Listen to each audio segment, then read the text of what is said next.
Good evening. Welcome to another episode of Reality Check Podcast. I am Carlos, and I am joined by I am Spartacus Marcus and Raul, who chimed in from Miami. Tonight's topic is causes of cultural decline. Cultural being a broad term, there are many aspects to the culture of any nation and any society. Obviously, we're going to be touching primarily music, the arts, entertainment, trying to keep it a little fun. Then I take a break from Iran and all the other stuff. I'm going to start with music because I'm a musician. I know music trivia from to the point that we win a lot of money when we do trivia night here in our clubhouse. But basically, you're looking at what is music. The stage is now. It's understandable. Music is going to have. It's going to undergo changes. I know that. That's only to be expected. We're not going to do doo wop from the '50s eternally. That's understood. All you have to do today, you've heard the saying, imitation is the sincerest form of flattery. Well, to a point, yeah. But when it's nothing but imitation, everything is a remake. Every song has been remade. It's incredible. There are few, and yeah, once in a while there'll be a great song. I'll hear them. A lot of times I like my XM radio, it's a Sirius XM because I'll be driving around and go to different stations and hear really interesting new songs, which is great and interesting groups. But so much of the time, go on YouTube. It's remakes of everything, and I don't mean some guy with a guitar doing a cover of Bob Dylan. I'm talking about a recording artist under contract making buku bucks redoing everything. Uh, and the other aspect of music where there's been a cultural decline, let's go to school because in school is where music is big for the student. Most people that are musicians of any kind, particularly on instruments other than rock instruments, you ask them where did you start? Oh, junior high. I was in the band. I was in the orchestra, etc. My high school had both. We had a band that was quite good. We had an orchestra that was as good or better. I played in the orchestra, played the trumpet. Years later, we actually went to Spain. We were invited to Spain with Carroll City High School's marching band and our chamber singers. We spent a week in Madrid. Back then, it cost a whopping $360. Imagine that for nonstop airfare, Miami, Madrid, hotel for a week, most meals, and back. Incredible. That was 1974. Anyway, years later, maybe 15 years later, I got this kid Yo, who's coming $360 back then was a lot of money, though. for a week in Madrid in a hotel and an airfare, Yeah. round trip. It's not bad, but anyhow, this kid asked me, "Hey Doc, can you write me a little check? We're doing the field trip to DC, where the bands, the music things go to Washington DC. That was an annual thing." So I said, "Absolutely, I'll write you a check." And I knew he's going with the band because it's a band trip. Then I said, "Hey, by the way, how's your orchestra?" And he gave me this look like I was asking something from another planet. He says, "Excuse me?" I said, "How's your orchestra?" And he says, "We haven't had an orchestra. Not that since I've been there. I'm a senior." I said, "Really?" We tried to backtrack. So it had at least been 10, 12 years that they'd done away with orchestra. So if you play the trumpet, the trombone, a wind instrument, you're still okay. There's a band. But if you play any string instrument or something like the oboe, you're shit out of luck. You're losing that opportunity. Now, yes, there are charter schools that have that, but again, there's always money for football, and again, I'm not faulting having great football, basketball, sports teams. That's great, but you can see the cultural aspect where music is no longer considered essential in many schools. Marcus, would you like to continue the topic? I think for me, there's like some cathartic moments where, wow, this kind of really sucks. Like in terms of music, uh, I have my own style, my taste. So if I'm in the car with my girlfriend, where she's the driver, I would listen to what is on her station. And there are times where I would make comments like, "This sucks." I mean, there's like it's either like mumble rap. You guys have no range or tone. The verses are like incoherent. There's no hook to catch it. It seems more like a product than having any soul. And what would be pertinent to that is like, I would go on YouTube, watch like reaction videos, like hip hop artists listen to '70s or '80s music or '90s music for the first Or time, 60s.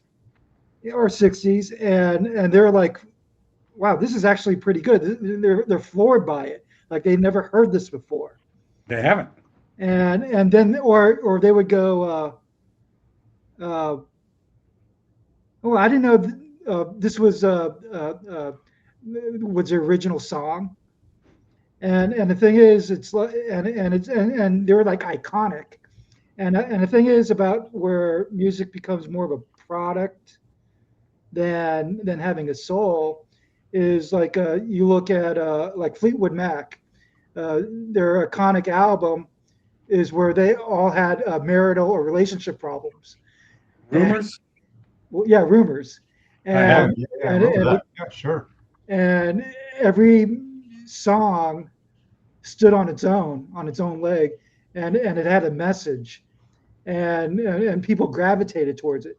So like the music now, there's nothing that gravitates me, and then and I guess there's a reason why some people they cannot relate to, maybe it's a generational thing, they can't relate to the modern audience. And going back about the modern audience, it when you take a step back, you realize there's a form of brainwashing going on, and it's not just music. We're looking at commercials, we're looking at movies, we're looking at comic books, TV, even fashion. And I'm like, uh, we all experience communism either directly or indirectly. So we have this a bitter taste if there's any form of indoctrination, but but it's recalibrated to fitting to the modern audience. Uh, promoting like diverse casting, injecting like social justice politics to it. Having like this progressive activism, feminizing men, and making uh, a very underrepresented part of the populace, whether it's gay or LGBT or trans, to be more prominent. I think it's like during like the Biden period, like from like 2000 to 2024. I never seen a lot of gayness in a TV show, and I'm like, why? And I'm like watching, I'm trying to enjoy a show with my girlfriend, and it's like, why do I want to see two men making out? And it's like it kind of ruins it for me. And there's a thing called verisimilitude. It's Very similitude. Yeah. yeah, where it's like where it's out of place. It doesn't fit. There's no like feng shui to it. So like right now, I guess the big topic, big issue is like the Odyssey. But before then, the big fight was the Lord of the Rings, where you have black elves and black dwarves, and then you go to like the Viking show where you have a black female Viking chief, totally displacing history, and it takes you out of the moment. Like I hear in like an Odyssey, you have an Indian and a black person, and part of Odysseus' crew saying we're Greeks, and it's like you want to be caught up in the moment, but it takes you out of the moment. And in terms of like some like small islands where there's some originality, where there's a push, I guess, like in terms of music, country music. I live in Alabama, so I hear more country music than not, but there is a level of a heart to it that is lacking in modern music. In terms of like movies, like horror, they're kind of pushing the boundaries to like really engage the audience, but you don't see it with like action or war movies. Me being a veteran, it's like I get really uh, displaced when people make bad decisions or it's out of character. It doesn't make sense. It's like, all right, it's but I'm gonna, and then, yeah, and then and like you watch fashion shows, or I think HBO has a feature on this guy who's like leading fashion, but all he's doing is making guys dress up in female clothing, and there's nothing like masculine about it. There's nothing fashion about it. It just it's like vomit inducing. But yeah, that's all I have to say. For the moment, there will be Yeah. more. Raul, go ahead. Well, just first of all, let me just preface this by saying that I have absolutely zero musical talent. Okay, I'm not really a big fan of music. The only sort of music I guess that I listen to is the stuff that I was kind of used to when I was a teenager, college student type of stuff. We're talking 1970s, disco, rock and roll, Barry White, Motown, that kind of stuff. I mean, that's the only thing that I kind of like connect to, right? I mean, this modern stuff, especially shit like Bad Bunny, has absolutely no appeal to me. My idea of Latin music was heavily influenced by, Gloria Estefan, and Right. it's fun, and it was, pop, and it was, you could dance to it, and that was what I remember. And so I don't, like I said, I don't really listen to. I mean, those. I was maybe like 2 or 3 stations that I listen to when I'm in the car, right? And one of them is the sort of the golden oldies, that I'm sort of used to, right? But I have no real appreciation of what young people listen to these days. I stopped listening when the whole rap thing became big, right? I mean, there's a couple of cool songs, Gangster Paradise, that type of stuff that I thought was kind of cool. But generally speaking, I mean, I didn't, pay much attention to that era. And I have absolutely no idea what people are listening to today. I believe you when you tell me that, a lot of it's just sort of, remakes. I think there's been an incredible lack of It is. originality lately. And Marcus, in terms of, I mean, the stuff that you see sometimes, I mean, my wife likes to watch, the same sort of series about, the dragons and stuff. And she's been watching one now, I guess, about King Arthur and the Round Table or something, right? And is it Genevieve? The what's her name, man? The female character in those fables or whatever. Guinevere. Guinevere was, supposedly this like blonde woman, right?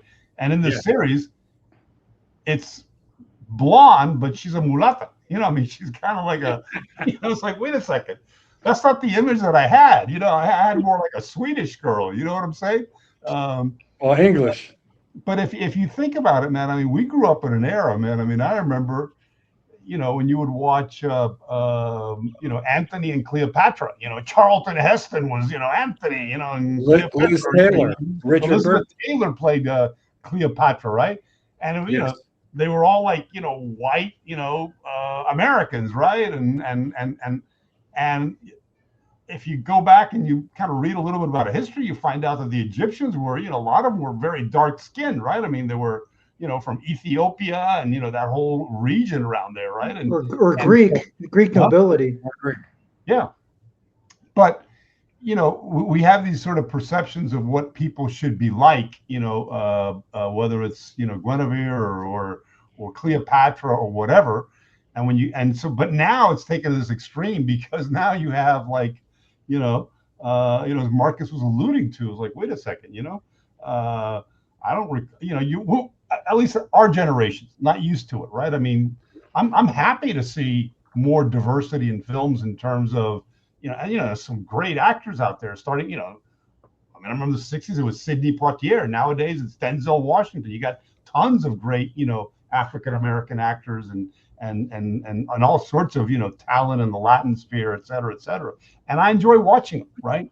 And I think it's more realistic, but I think sometimes Hollywood goes, I think what's happened in Hollywood, and I seem to recall reading about this a while back, that now they are obligated to put people of color in roles, even though the role might call for, it's a movie set in China, okay, but the samurai has to be black. It's like, whoa, wait a second, what's going on here, right? I mean, it's like, or in Japan, I should say, not China.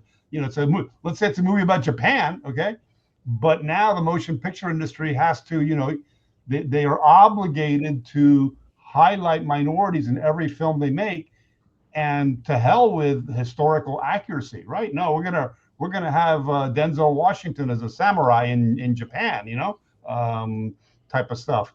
It's gotten kind of crazy. I mean, at first it sort of like caught your eyes, like, wait a second, what's going on here? No, but now it's happening so often that it's kind of like, okay, fine, so long as it's a good actor or whatever. I mean, what the hell, I get it, okay, but it it just kind of shows how far this extremism, this wokeness has gone, right?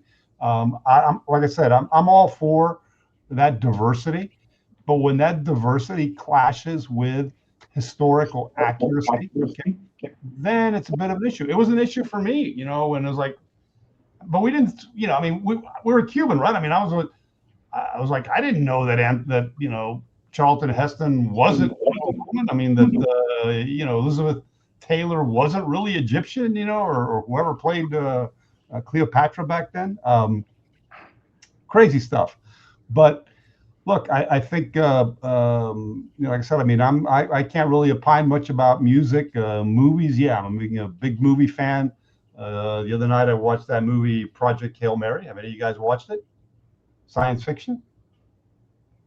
Haven't yet. Well, Yeah, I think Ryan Gosling should be his next movie role should be uh, play a black character like Martin Luther King or well, I tell you, just for representation his purposes. sidekick in this movie is an alien that's like made out of rocks, and he calls him Rocky.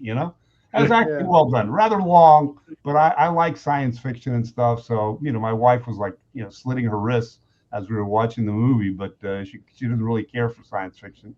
But I got to kick out of it. I thought it was well done. So You say mandated, the industry mandated by whom? Do you think it's being mandated? I think it's the Actors Guild, okay, but it's also just the industry itself. I mean, the people that write for it and everything. They're trying to atone for the sins of the past, okay, where every program was about white people, okay. I mean, it wasn't until like the Jeffersons came around and Archie Bunker, and you started having other people come, people of color there. And I still think that I don't know, but they still feel obliged, even though I think that we're over that time period. It's been long gone, but they I think people in Hollywood live in this sort of perpetual state of victimization, or in search of victimizations, right? And in search of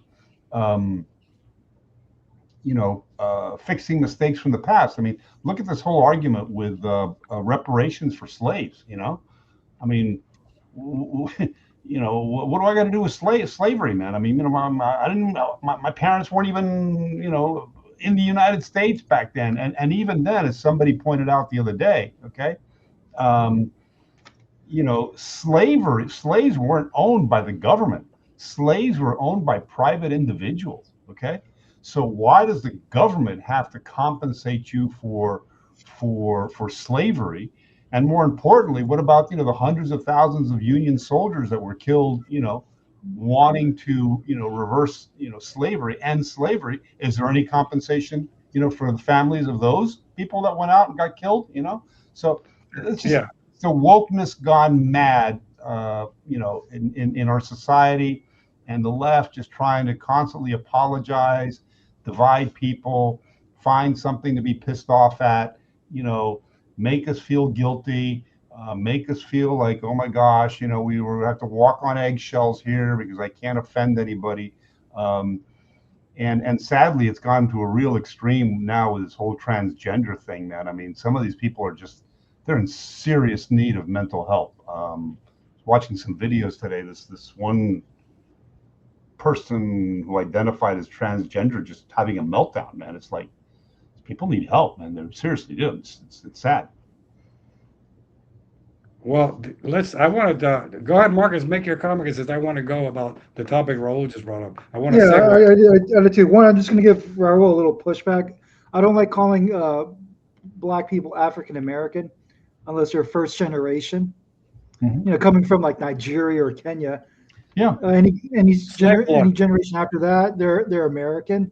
And, Right. and I'll give you an example. Like Haitians, they don't say African American Haitian or Jamaicans. African American Jamaicans, they're either No, Jamaicans listen, hey, or that's Haitians. Marcus. That's a great point. Okay, and it just kind of shows from my generation. Okay, the indoctrination that began when I was a young man. Okay, they were Negroes. Okay, that's what we called them, right? I mean, there was obviously a much more offensive word for them, but I mean, even in polite company, they were referred to as Negroes. Okay, Well, that's then why I said this, words have meaning, right, and that's how I want to segue to like DEI. How that is a level of indoctrination right, on but, thinking. but then what happened was, in order to, for whatever reason, we decided that Negroes, which in Spanish is just black. Okay, that's what it means. Negro. I mean, you're dark skinned. We're not really white. We're kind of tanned, or whatever. We're not really white. Okay, my hair might be white, but my face isn't white, right? And they're not really black. Huh? And And they're not we're not really black. white, and they're not really black, right? But I Correct. mean, but that was kind of the easy terminology that you used. But I remember in the 70s, if you referred to people as blacks, okay, even though it was like, the English version, I guess, of negros, okay, or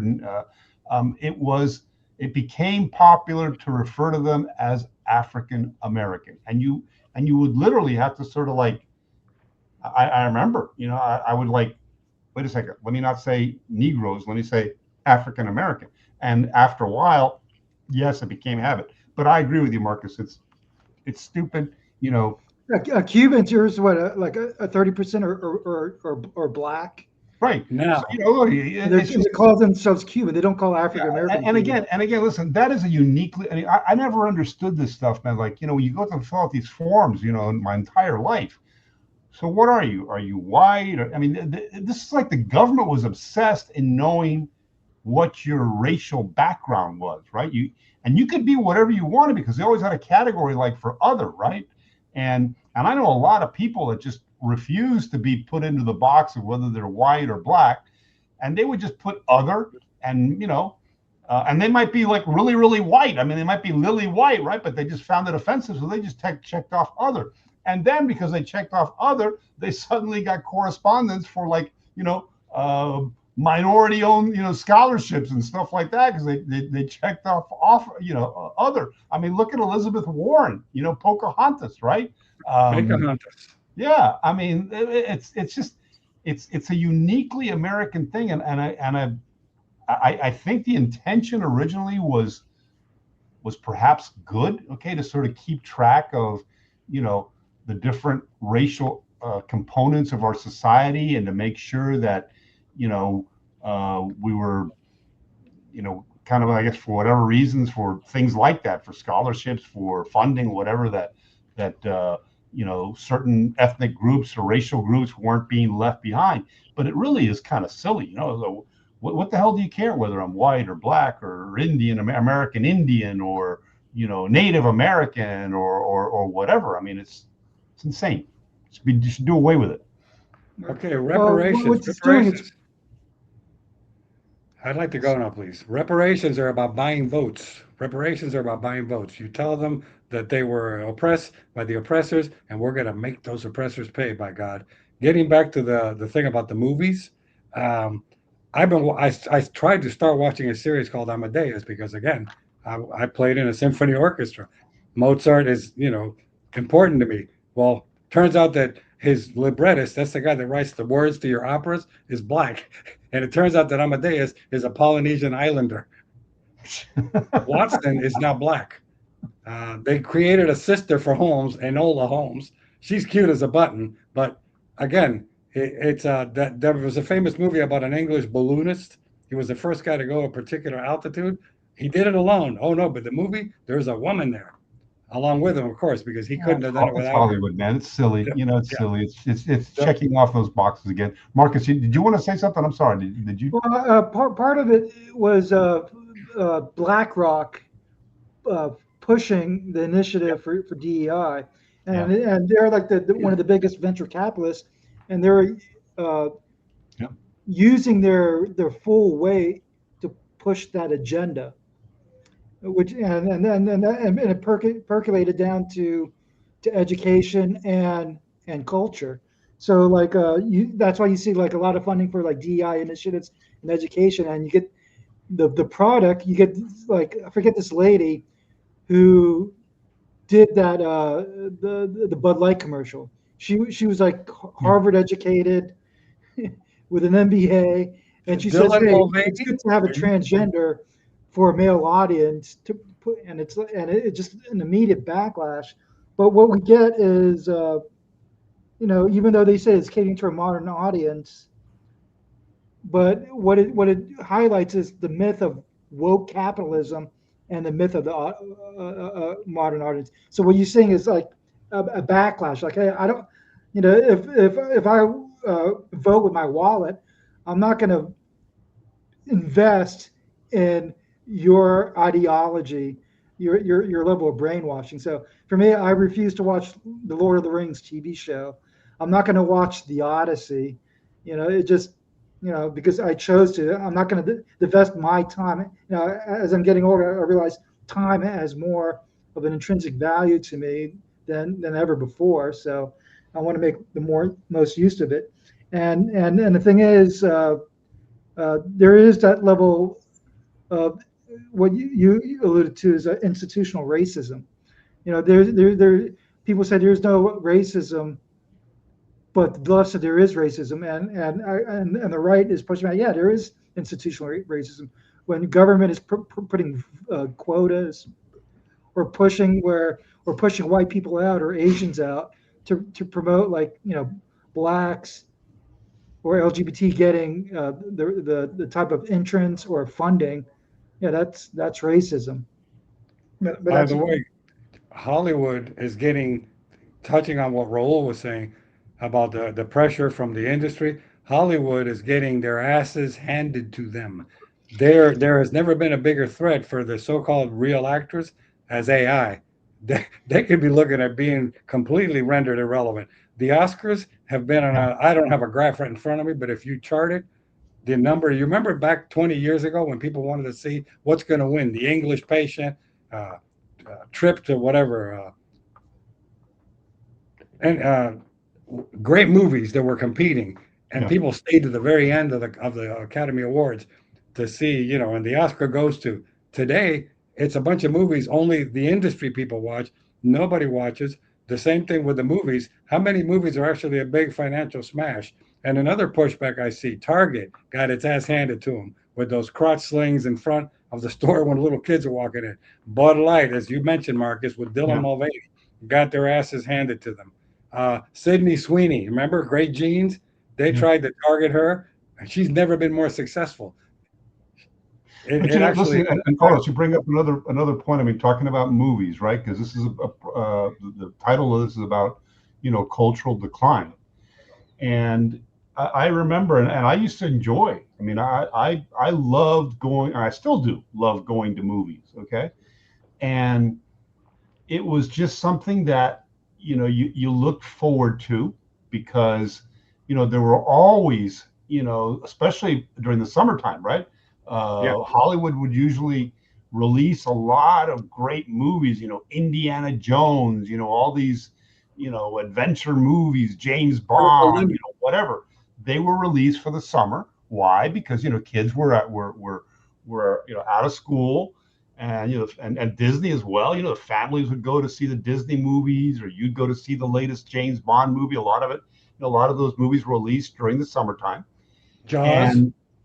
and it was also something that you did as a group, right? You went with your family or your friends, and you went to the movies, and you gathered in a room, and you all sort of sat there quietly, and you watched the movie, and you laughed, and you clapped, and you cried, or whatever.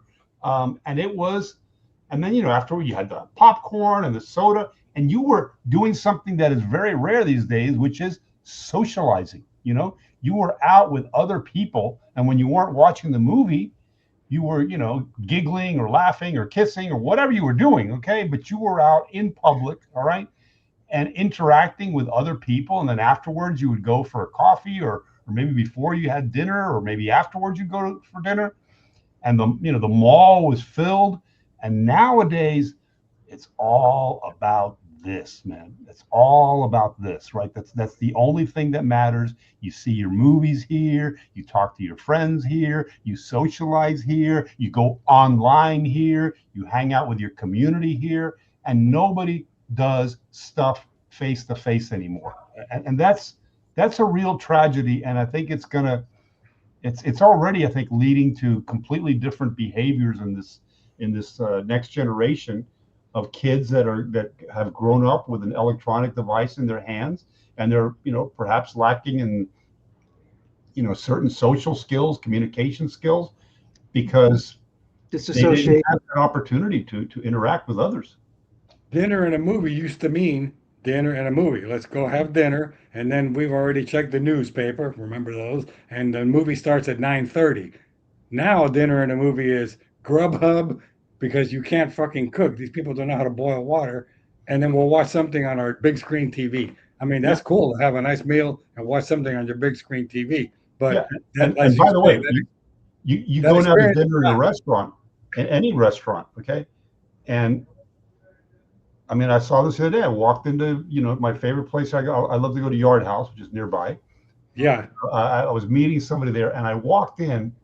I got there a little bit early, so I was kind of like just staring around, seeing everybody, in this kind of restaurant bar, and even the couples that were sitting at tables, they were both looking at their cell phones, and kind of like occasionally glancing over their cell phones to say something. The people at the bar all had their cell phones with them. Um, it was just, it's crazy, man. This is not healthy. I'm sorry. We need to find ways for more social interaction. children don't know how to have a phone conversation or, God forbid, an in person. Marcus, go ahead, please. I want to give you an example of a good movie. That is like low budget, great acting, a great script. It's called The Man from Earth. The guy who wrote it is a guy named Bixby. He was a Star Trek writer, and he wrote What's the name of the movie? The The Man Man, from Earth. The the Man Man from Earth. from Earth. So the original idea was from an episode he wrote for Star Trek, where it's Right? like the guy who's like he's like 6,000 years old. He's like an immortal, Yeah. and there was parts of it that the producers didn't want to put, and it stuck with him. It irritated him. So on his deathbed, he wrote a script with his son, and he finished it. Like a week later, he died. And it's the Man from Earth, and it's a guy. He's a Cro-Magnon. He's immortal, and he lived through history. And every so often he had to reinvent himself so people don't catch on. And he's always been a teacher. So he's like a history teacher, a sociology teacher, but he's amazing. He draws the biggest audiences. And at this point in time, he's about to leave. Okay. So he tells all his faculty friends, hey, I'm leaving. So they did like a farewell get together at his log cabin. So he postulated a story. Hey, and they're all like professions of academia. Like one's like a cellular biologist, another one's a history, one's religion, and he postulated a question like, "What if I'm immortal? Let's just say I'm 6,000 years old. What would you ask, and how would you refute me?" And they go, "Well, do you have any proof?" It's like, well, if I'm 6,000 years old, if I want to save a pencil, how long is that going to last? And then they were talking about like key moments in times, like, well, I met Buddha. He's like, what's the most impressionable person you ever met? And he goes, Buddha. And he talked about like how he changed his worldview, where he became more of a humanitarian, a humanist.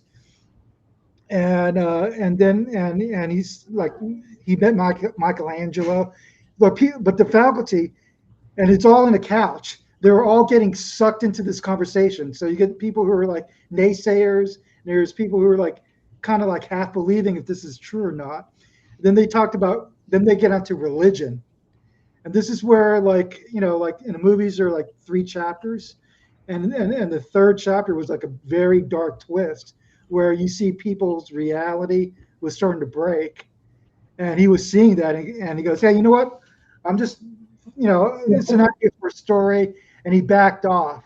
But you see people's worldview start to break, but I can't tell you the why it was, but it's one of those. It's like a hook that catches you in. I remember that Star Trek episode. I was a huge Star Trek fan. Yeah, I remember that. But he wanted that episode to Yeah. go further, and Yeah. they pushed him back. He said, you know what, and it took him like 30 years to write a movie. Star Trek had that quirky aspect of it that it sort of dealt with, a lot of moral Social. and societal issues and stuff. Yeah. And it's So sort the of Twilight in Zone. a good way, right? I mean, they would go back in time, and William Shatner fell in love with this girl, and then she was killed, and he couldn't go back in time to save her because it was against the universal directive or whatever they had. I mean, but it was all this stuff that was really, it made you think as a young person, like, wow, this is kind of cool, right? And I remember that episode with the guy that was immortal, right? He was a Roman centurion. Huh? He was a Roman centurion. Yeah. But the man, it's called The Man from Earth. Yeah. And you can watch it on Amazon. But the thing is, it's one of those movies that makes you think. And a lot of these shows and movies, it doesn't make you think. Right. It just like, it's just there, and it doesn't tickle your brain because everything's a Hollywood formula. You have to have this, you have to have that, and there's very few shows and movies where it goes outside of that. But what it does, it catches the audience to like gravitate towards. Like there's like a horror movie called Obsession. There's a lot of people like it's like a modern day retelling of the Monkey's Paw, but yeah, it just. I mean, I even told you guys to watch on Amazon, not Amazon, on Netflix, the movie short that won an Academy Award called Singers. It's like a bunch of guys in a bar. 18 minutes, but it's like it really sucks you in, and it has a good twist at the end. But what it's doing right now with modern movies, there's no the hero's journey. Everything's like subverted. Like the hero's journey, like Luke Skywalker was like a classic hero, a farm boy becoming a Jedi Knight, becoming a Jedi Master at the end, where he had to fight his father. And you see where he wears white to symbolize his innocence, and in Empire Strikes Back he's wearing gray, to kind of symbolize like the moral ambiguity. Then he's wearing black in Return of the Jedi, but you see part of his sleeve where it's white, like it's like a lapel that kind of flash forward, just to kind of, color symbolism. But it shows the hero's arc, and then like this the woke capitalism where it's subversive, where he's drinking green titty milk, and he's rejecting being a Jedi Master.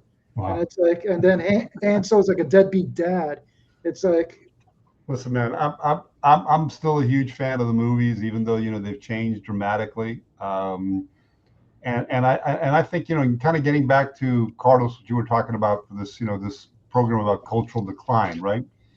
Movies, I think, also had a real way of bringing us together as a society, right? Because you would go and you would see a really funny movie, okay, and then the next day at the office, okay, which probably doesn't even exist anymore, right? But you would be at work with your colleagues, or whatever, in an office environment, or in your clinic, Carlos, in your case, or whatever, and you would talk about, oh my God, I saw this great movie this weekend. You would tell people about it, and they would, oh yeah, I saw that movie too. It was hilarious. And then you would like laugh over the lines, and so the movies became something that everybody shared because we weren't all glued to this, watching different things, right? We were all like anticipating, oh my gosh, the next movie with that Steven what's his, the famous director, man, Steven Spielberg. Yeah. Oh, Steven Spielberg's newest movie's coming out. Let's go see that. And then that was like the talk of the town Game of for a week, Thrones, right? every episodic. Game of Thrones, every episode, people were Yeah, glued. yeah, that as well, right? And then the other thing that I remember also, in terms of in high school, I mean, I was blessed. I had phenomenal teachers in high school, including a history teacher that was second to none, civics teacher as well. I mean, did both jobs very well. But he would on occasion, bring us films about um, American history, and that long series that was very popular. I forget the name of it right now. We would watch these different, well crafted movies about different times of American history, and that was actually part of the classroom, and it was great because instead of like, we'd actually be sitting there watching a movie, and it was entertaining, right? And you would learn, you were able to connect with characters on a screen, and it made it much more vibrant. And I think we need to go back to that, man. I think that helps to sort of bring society together. I think we need to emphasize, doing less stuff on remote and less stuff on online and less dependence on AI, and finding a way for us to talk in groups and get together again and socialize with each other.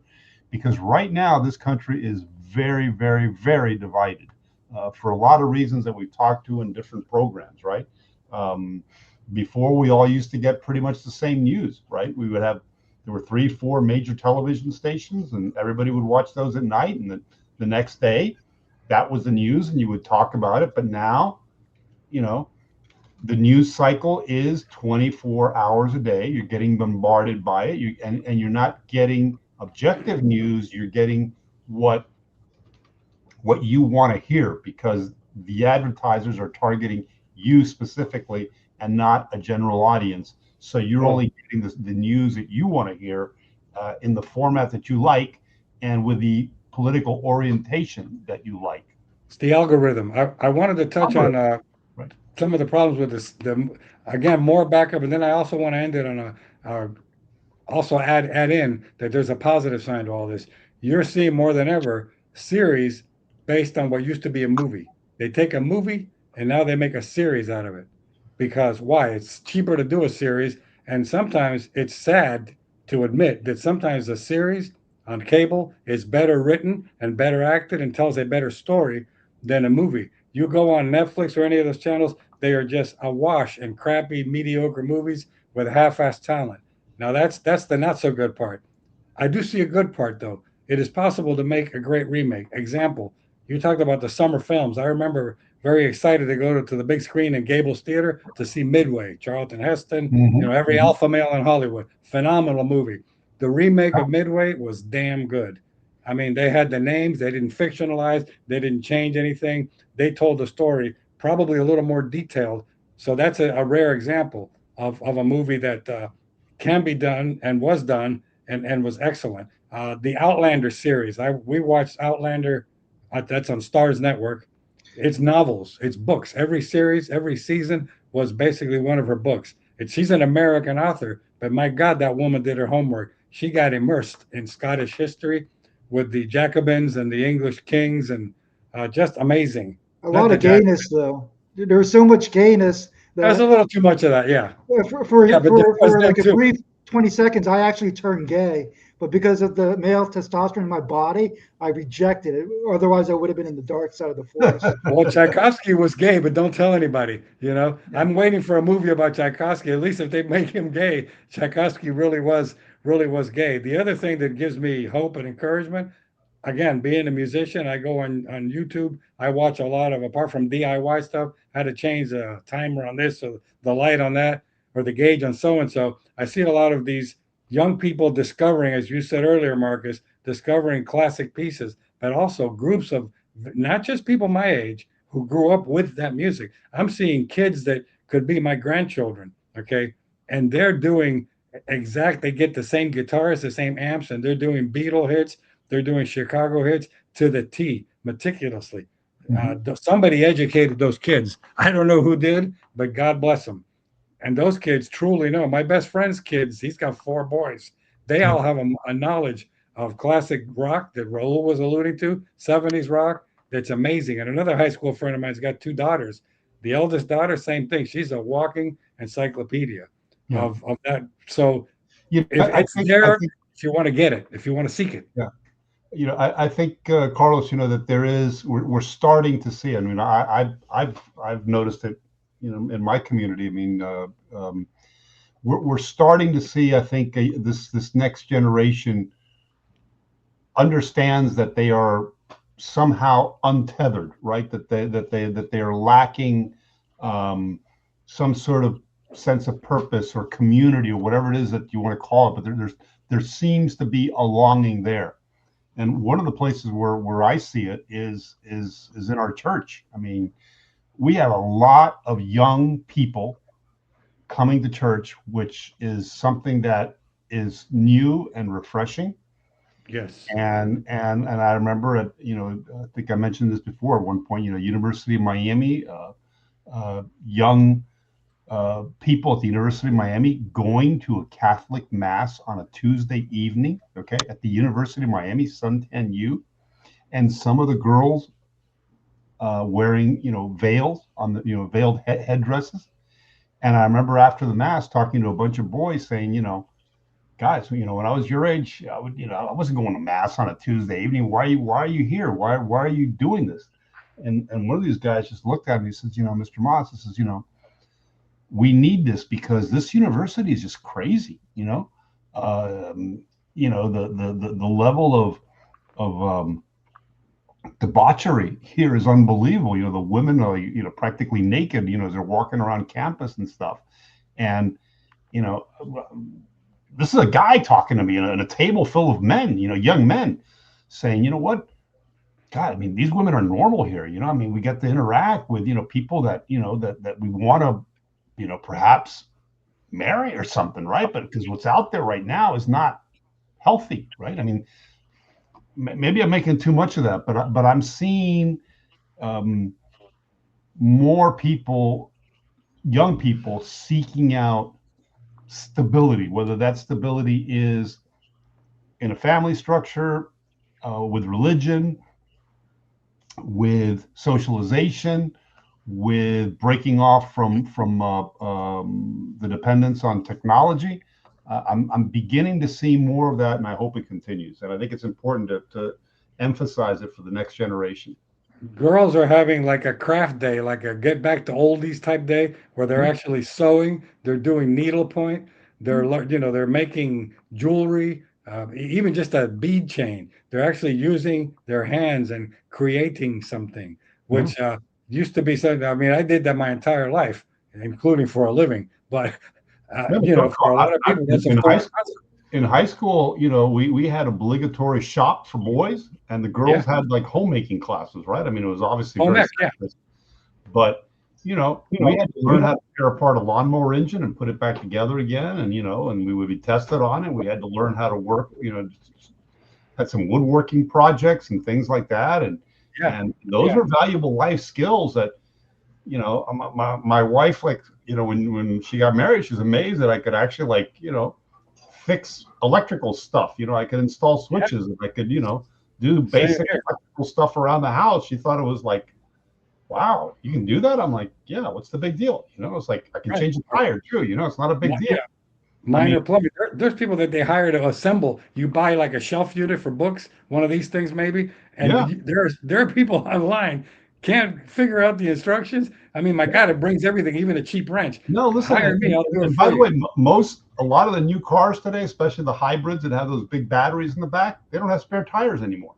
They Yeah, give you like that's a can dangerous. of like Fix-A-Flat. That's their idea of like, if you Yeah, get stranded on the road, you know, uh, triple A. good luck with a Fix-A-Flat, and leave the car there and call Uber to pick you up, and come back with a mechanic or a tow truck or something. But Marcus, I'm curious. When you were in the Navy, did they teach you guys how to mend, like how to sew on a button, how to mend your uniform, that kind of thing? Was that at all part of your curriculum? No, but part of the loadout is you get like a small little sewing kit Right. and Yeah. like a little for shoe shining as well. And that's part of the loadout. Yeah. So yeah. Who taught you how to sew though when the sewing kit came up? Who instructed you guys on like mending a tear or putting on a button Hey, again? my mother taught me how to sew, man, how to put on Hmm. a button and stuff, Yeah, right? but I mean, I know, and mine did my grandmother, but I'm talking about in the military because and they it was used to teach important. that. Well, the thing about the military, before they had like the Velcro patches, you would sew in anytime you increased in rank or you get a little your rockers or any other thing to symbolize what you accomplished, and you obviously you want to get it professionally done, so you don't want to sew it yourself, but take it to the Metal cleaners. trucking. Yeah, you don't Oh, want to feel like in formation or a ceremony, and you're all jacked up, and then you get your chief or your master sergeant breathing down your neck. So yeah. no, Velcro solved a lot of those problems, right? And No, also but the yeah, name tags, right? The name everything's tags, right? Velcro now. Before the name tags had to be like, like embroidered, or they had to be like penciled in with your name and a white tab. But now it's all like you get the little Velcro name tags and put them on, Army, and your name, et cetera, et cetera. Yeah. But in terms of movies, I mean, I mean, not everything's bad. It's just that it's few and far between to find good music, good commercials, good product out there. And for me, I just want to mention like Villy Villeneuve. He's like a Canadian or French director, but he did Sicario, where he did Good like Yeah, movie. the most amazing car chase, yeah, where, yeah. Yeah, where Awesome, bumper, that's a good bumper to movie. bumper traffic. But he awesome. also did the Dune movies and Blade Runner 2042. But it was a I've sequel to not Blade seen Runner. that, man. I love the original Blade Runner. But the thing about it is, it's like if you're like a movie file, you go to school and you learn about lighting, camera angles, like the type of like the configuration of a screen, uh, ways to capture mood and deliver make delivery, and then there's like little Easter eggs that are very subtle that you don't notice, but what was good is if you watch like a breakdown on Blade Runner, that movie, the sequel, where you realize how much of a master craftsman Villeneuve is in terms of soundtrack, the lighting, the camera angles, everything has a message and a purpose. And I remember like watching The Exorcist, like there's a lot of subtle hints Yeah, that makes it like a very deep movie. Then yeah, you yeah. watch like YouTube videos, like why did the clock stop when the Exorcist watched it? And it was just kind of foretelling his death. And then Yeah, you get yeah, like a yeah, phone yeah, yeah. call. No, But awesome. there's like, and then there's like very little subtle snippets of like the demon Pazuzu. Yeah, no, man. A good movie would play to your emotions and get you all like wound But up so and like Sicario, it's one of those you frightened, have to scare the watch hell the out of movie. you or excite you, whatever. I mean, that's the beauty. I mean, And the look, thing about Sicario, it's like you watch it a few times and you always get something more out of it each time you watch. It's like, oh, that's the reason why he said he doesn't want any lawyers. Yeah, So, there's symbolism. well, listen, talking about young people in movies, I want to share with you guys an experience that I had just the other day. I met this young woman. She can't be more than 30 for sure. She's probably, mid 20s, late 20s or something. Cuban American from Miami. She was here just for a few days from Los Angeles. And she's here in Miami doing research for a movie that they're going to make about Cuba in the 1950s, and particularly the Batista years and how it led to Fidel Castro and the revolution. And this young woman kind of like you know really like pleasantly surprised me because um, I was talking, she wanted to talk to me about my own background and stuff. So we had a cup of coffee and whatnot, And I asked her, I said, how'd you get involved in this like screenwriting business? And she said, well, I said, would you study undergrad? She said, well, I studied biology as a backup in case I couldn't become a screenwriter. I would become a doctor because my father died when I was young and I was raised by a single mom, and times were tough. So I needed a backup. So I studied biology, but I also did a minor in creative writing. And then I got my first job, and then I went back for my master's, and I had no idea. Apparently, Florida State University is like one of the finest master's programs in screenwriting in the country.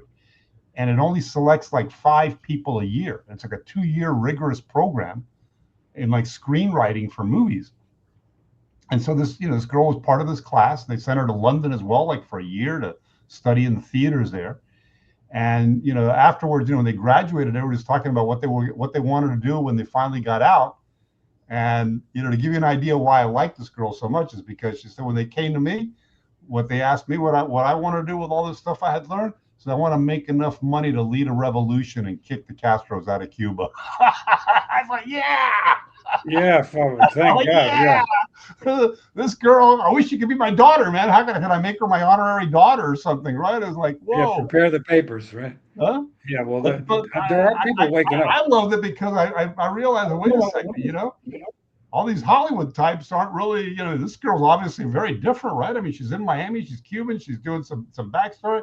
And I said, promise me that this movie that you're doing is not going to be, some leftist trope. He says, no, believe me, that's not going to happen on my watch. So, yeah, well, thank God for that. There are people in Hollywood that get big enough. Chris Pratt is a religious individual. Mark Wahlberg, conservative. But you know what else they are? Uncancelable. They cannot be canceled because if whatever studio tells them to F off, they'll tell them to F off and go somewhere else and make a smash movie.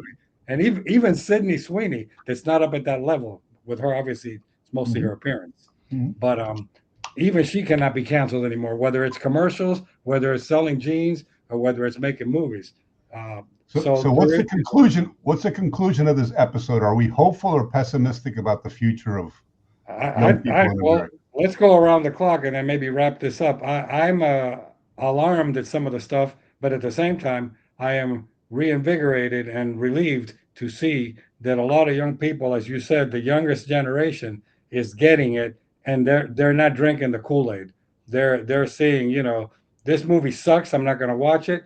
And they're going on YouTube. They're watching old movies, and aside from movies, they are discovering that they've been sold a bill of goods. Yeah. And a lot of them are speaking out. You see it with the growth of Turning Point USA. I think that's a perfect example of those people that are not settling for flushing the culture down the commode. Marcus, go ahead, please. I think nothing's static. I think everything is more like a pendulum swinging. It goes one way, then goes back to another way. We go through moments of craziness, then you get the pushback where it goes towards sanity. And I think a good way for sanity becoming more preeminent is capitalism. The audience doesn't like to be force-fed tropes or an ideology that counters their own. So they could just and you have more choices. And a funny thing about choices is they did like polling where they I don't know if it's Nielsen, where they check what TV shows are being watched. There's apparently like a few hundred new TV shows every year, and most of the audience go back to like the tried and true, like watching Friends or watching like Archie Bunker or Good Times or CSI, where where it's more focused towards entertainment.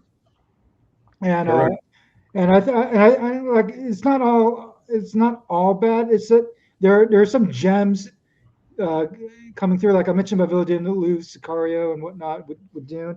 But like in terms of comedy, I like the buddy cop movies, like The Man from U.N.C.L.E., Nice Guys with Ryan Gosling and Russell Crowe. No Hard Feelings was a hilarious movie with I forget her name, but got Matthew Broderick as a father. But yeah, there's definitely out there. I think music, uh, it'll be more of a it'll be the steering will take a little longer because uh, I don't know. I think even people who reach a level of popularity, they're caught up where whether it's complacency, where they have other people make their music for them, and it becomes a formula of making a product and having a soul to it. So, Yeah. and that's it. You in particular, Marcus, with your military background, would love the series The Lioness. They're Yeah, yeah, already yeah. very good, It's like a very good. Sicario with women.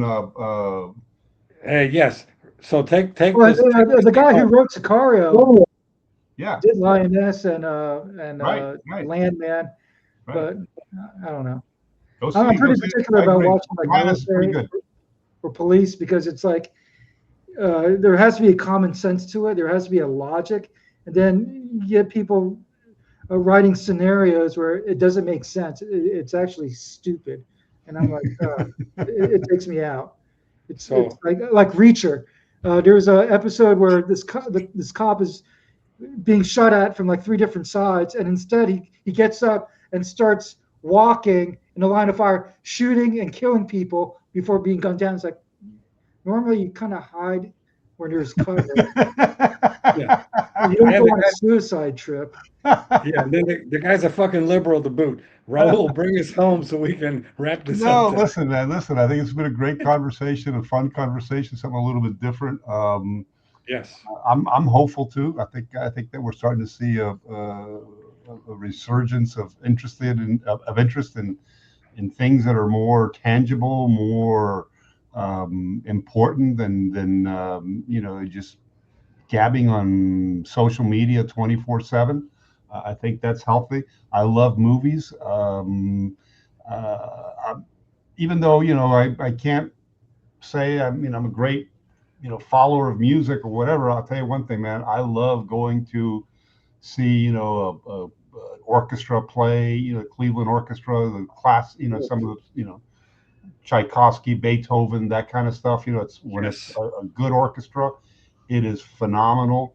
Um, it is same thing. I'll go to ballet every once in a blue moon, or I love going to the theater, and seeing good plays, well acted in person, real people, especially when they interact a bit with the audience or something, and it's a really powerful story.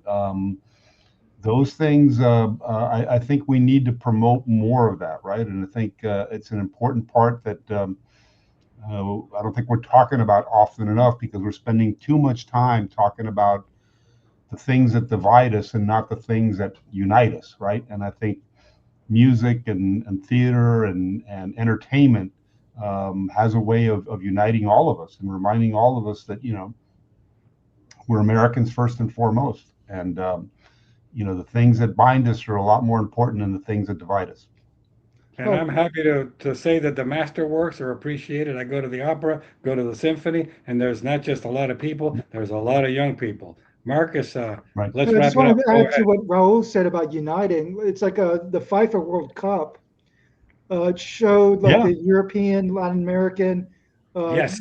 pretty much the world audience coming to America, going to like U.S. stadiums, how they were like flabbergasted about how patriotic Americans could be, how generous they could be, and Right. like how they were like impressed at how like everyone knew the verses of the Star Spangled Banner, and they were moved watching them, even though they and felt a tinge of jealousy, where they can't even replicate that into their own Yeah. country.